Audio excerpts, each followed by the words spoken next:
পাকিস্তান থেকে চলতি মাসে ১৯,৫০০ জনের বেশি অবৈধ বা নথিহীন আফগানকে ফেরত পাঠিয়েছে ইসলামাবাদ। এ পর্যন্ত মোট ৮০,০০০-এরও বেশি আফগান পাকিস্তান ছেড়েছেন।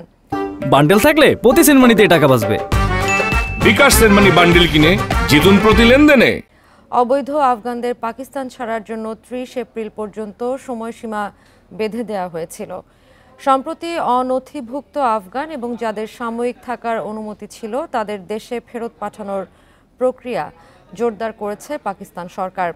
ইসলামাবাদের দাবি, এত বিপুল সংখ্যক আফগানকে জায়গা দিতে পারছে না তারা। তালেবান কর্মকর্তারা জানিয়েছেন, প্রতিদিন প্রায় ৭০০ থেকে ৮০০ পরিবারকে পাকিস্তান থেকে বের করে দেয়া হচ্ছে। শনিবার আফগান কর্মকর্তাদের সঙ্গে এ বিষয়ে আলোচনা করতে কাবুল সফর করেছেন পাকিস্তানের পররাষ্ট্রমন্ত্রী ইসহাক দার। সেখানে আফগান পররাষ্ট্রমন্ত্রী আমির খান মুত্তাকি